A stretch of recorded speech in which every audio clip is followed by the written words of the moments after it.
안녕하세요. 똥사사입니다. 현재 시간은 2024년 6월 5일 오전 6시 47분이고요. 현재 비트코인 가격은 대략 75,500달러입니다. 결국 삼각 수렴의 방향성은 이제 상방으로 돌파가 된 것 같고요. 상당히 조금 애를 많이 먹였죠. 뭐 돌파할 것처럼 했다가 다시 들어오기도 하고.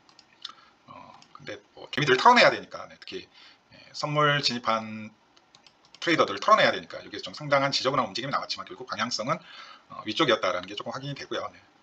다시 한번 여기에서 좀 RSI 추세가 선행적으로 먼저 움직였다는 부분은 여전히 충분히 이제 앞으로도 계속 말씀드리지만 이런 부분들은 좀 써먹을 여지가 있다라는 부분을 말씀을 드리고요.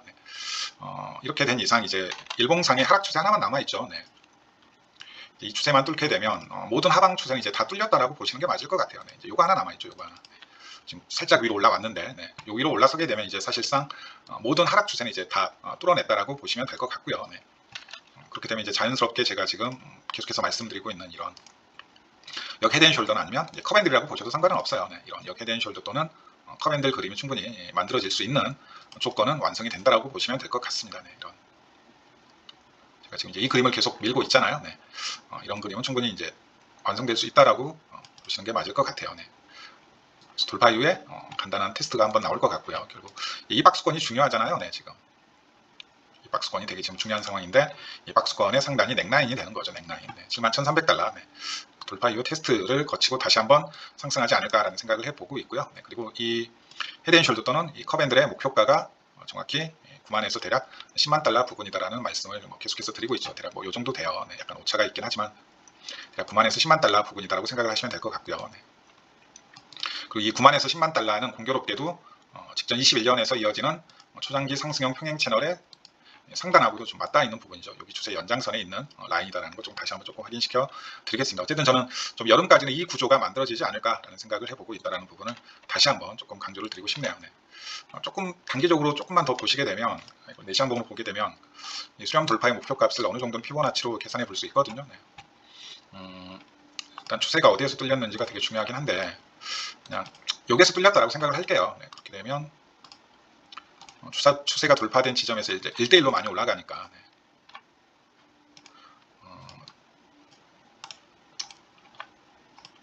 대략 75,000달러 부근이 이번 삼각수렴 돌파의 목표값이라고 생각을 하시면 될 것 같아요. 대략 75,000달러 부근이 이 삼각수렴 패턴의 돌파 목표값이라는 거죠. 여기까지는 조금 다이렉트로 단기간에 올라갈 가능성이 있습니다. 그러면 이제 이런 그림을 충분히 예상해 볼 수가 있겠네요. 그렇게 되면 이제 자연스럽게 여기가 이제 넥라인이니까 넥라인이 여기죠. 71,300달러 여기 부분이 넥라인이니까 이런 그림을 충분히 시나리오로 잡아볼 수 있을 것 같아요. 이렇게 될 가능성이 있겠구나. 이렇게 75,000달러 부분까지 올라갔다가 이제 넥라인 테스트하러 내려와야죠. 넥라인 테스트하러 좀 내려오는 그림. 여기까지 올라갔다가 이후에는 이런 경로로 올라갈 수 있는 가능성이 생길 것 같습니다. 테스트 한번 와야죠. 좋은 매수 자리가 될 것 같고요. 그리고 이제 목표가를 달성하러 좀 올라가는 그림, 좀 그런 그림이 되지 않을까. 목표가가 여기니까 좀 이렇게 올라가는 그림이 되지 않을까라는 생각을 충분히 해볼 수 있을 것 같습니다. 여름까지는 좀 이런 그림, 7월 혹은 빠르면 6월 말까지 빠르게 올라가면. 그리고 이제 여기서 우리가 또 한 가지 이제 관심 갖고 봐야 될 게 이제 주봉 하락 다이버전스가 과연 걸릴지 이 부분이거든요. 여기에 도달했을 때 주봉 하락 다이버전스가 걸리느냐 걸리지 않느냐도 되게 중요할 것 같아요. 만약에 이런 짧은 양봉으로 이 자리에 도달하게 되면 주봉 하락 다이버전스가 걸릴 것 같고요. 근데 이러한 장대 양봉으로 들어올린다라고 그러면 이런 장대 양봉으로 만약에 들어올린다 그러면 주봉 하락 다이버전스를 어쩌면 피해갈 수도 있을 것 같습니다. RSI가 고점 갱신이 된다는 얘기죠. 그래서 여기 이제 올라가는 과정에서 반드시 이런 장대 양봉이 나와야 됩니다. 그리고 여기 돌파가 일어나게 되면 이제 주봉상 첫 음봉이 나오게 되면 하락 다이버전스 사실상 확정이 되는 거라고 보셔도 되거든요. 반드시 수익 실현을 가져가야 될 자리라는 거죠. 이런 좀 장대 양봉으로 이렇게 쑥쑥 올라가야지 이런 짧은 양봉으로 올라가게 되면 하락 다이버전스가 첫 주봉 음봉에서 바로 걸릴 것 같아요. 그래서 이 부분도 되게 중요할 것 같습니다. 장대 음봉이 바뀌게 되면 당연히 RSI의 고점이 갱신이 될 가능성이 높아지는 거고 장대 양봉이 아니고 좀 어중간한 양봉으로 이제 올라가게 되면 반대의 상황이 충분히 나올 수도 있다는 거죠. 그래서 여기 뚫어내는 것도 중요한데 올라감에 있어서 어떠한 장대 양봉이 어떠한 크기로 바뀌느냐도 되게 중요할 것 같아요. 거기에 따라 하락 다이버전스가 걸리느냐 혹은 걸리지 않느냐도 결정이 되기 때문에 좀 이 부분도 유념하셔야 되고요. 어쨌든 주봉 하락 다이버전스가 걸리게 되면 무조건 익절해야 됩니다. 특히 알트코인들은 크게 익절을 하셔야 돼요. 그리고 이제 어느 정도 사이클의 끝으로 지금 가고 있는 입장이니까 뭐 짧게는 6개월, 뭐 길어봐야 저는 한 9개월에서 10개월 정도 보고 있거든요. 앞으로 그러면 엑시드에 대한 생각을 고민들을 계속해서 조금 해보시는 게 좋지 않을까라는 말씀을 조금 드리고 싶습니다. 네. 지금 아마 뭐 피트 이더가 주력인데 힘드신 분은 없으실 거예요. 네. 온체인으로 봐도 뭐 95%가량이 지금 뭐 수익 중이니까 네. 온체인으로 나오거든요. 네. 문제는 알트인데, 그래서 제가 이제 뭐 작년부터 계속 비트 이더 노래를 부른 거긴 한데요. 네. 근데 알트도 이제 어젯밤 비트 상승하면서 보니까 또 이제 BRC 20만 올라가고 있거든요. 네.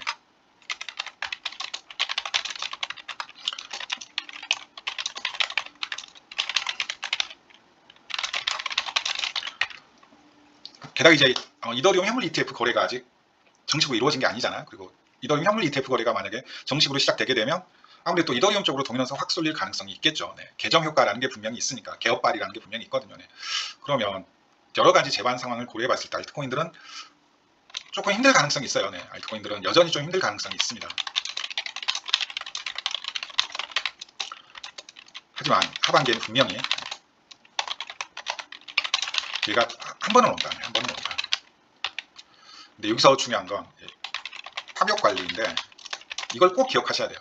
17년부터 18년 1월까지 있었던, 아직도 이런 환상에 취해 계신 분이 많은데,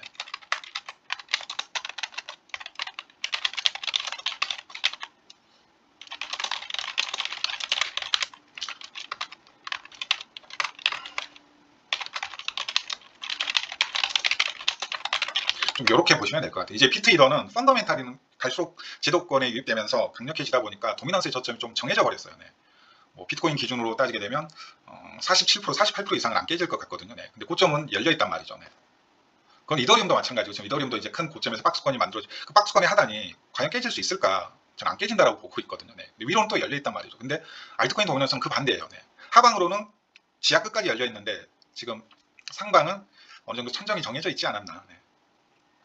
그 관점에서 보게 되면 17년, 18년, 20년, 21년과 같은 알트코인장은 앞으로 없다라고 생각을 하시는 게 맞습니다. 그 관점에서 보게 되면 그냥 피트이더 안정적으로 장기 투자하는 게 훨씬 더 리스크도 없고 스트레스도 덜한 남는 장사라고 보는 게 맞을 것 같아요. 현실적으로 보게 되면. 뭐 아직도 뭐 특정 알트가 뭐 근시일 내에 ETF가 통과될 것이다라고 이제 뭐 선동 아닌 선동을 하시는 분들도 있던데, 네. 특정 알트가 ETF, 현물 ETF가 통과되기 위해서는 과거 기준으로 봤을 때 길게는 7년, 짧게는 4년 정도의 절차가 필요합니다. 네. 먼저 CME에 먼저 상장이 되고 선물 ETF로 시험 모델을 거친 다음에 또 그 이후에 많은 검증 과정을 통해서 현물 ETF로 뉴욕 거래소에서 거래가 가능하게 되는 거거든요. 네. 그 관점에서 보게 되면 네. 무리수예요, 무리수. 네. 이 알트코인은 그 다음 ETF가 통과될 것이다라는 기대감으로 홀딩을 하기에는, 장기 홀딩을 하기에는 조금 무리수가 있다. 네. 뭐 솔라나 리플이 대표적으로 언급되잖아요. 네. 근데 저는 가망 택도 없는 소리다라고 말씀을 드리고 싶습니다. 그냥 CME에 먼저 상장되고 나서 얘기를 해도 늦지 않다. 네. CME에 먼저 상장이 안 됐는데 현물 ETF로 바로 들어간다. 이건 너무 어불성설이다. 조금만 이 시장을 알고 있는 사람이라면 그런 말을 할 수가 없는데, 네. 반드시 CME에 먼저 상장이 돼야 돼요. 네. 비트이더도 그 과정을 거쳤어요. 비트코인은 무려 2017년 12월에 CME에 상장이 됐으니까, 정식으로 거래가 시작됐으니까 7년의 과정을 버틴 거고요. 이더리움도 4년 동안의 이른바 제도권 시험 무대의 과정을 거치고 상장이 된 거거든요. 네. 증권 이슈 어느 정도 잠잠해졌으니까 이제 무더기로 CME에 상장이, 뭐 현물 ETF로 올라갈 것이다. 네, 정말 저는 개소리라는 걸 다시 한번 조금 강조드리고 싶습니다. 좀 현실적인 얘기를 해줘야 될 필요성이 있는데, 네. 이렇게 저는 조금 시장을 보고 있다라는 말씀을 조금 드리고 싶네요. 네. 가격이 좋네요. 네. 7만 거의 700달러까지 올라가면서 여기가 돌파가 될 것 같죠. 네. 이 마지막으로 남아있는 하락 추세가 돌파가 될 것 같죠. 이대로만 마감을 하게 되면 여기가 돌파가 되면서 마감을 할 것 같아요. 네. 그러면 지금 제가 뭐 거의 한 달 동안 계속해서 유력하게 말씀드리고 있는 헤드앤숄더, 역 헤드앤숄더 혹은 컵앤들 9만에서 10만 달러의 중단기 목표가가 그래도 조금 충족될 가능성이 생겼다라는 부분을 말씀드리면서, 알트코인은 조금 힘들 수 있지만 분명히 하반기에 기회가 딱 한 번은 있을 거예요. 그리고 그때 좀 잘 탐욕 조절하셔서 탈출을 하셨으면 좋겠습니다. 네, 좀 여기까지 말씀을 드리면서 오늘 영상을 마무리하도록 할게요. 네, 당분간 알트코인은 또 이제 BRC 20 중심으로 갈 것 같네요. 네, 뭐 비트는 뭐 사실상 스택스 하나 보시면 될 것 같고요. 네.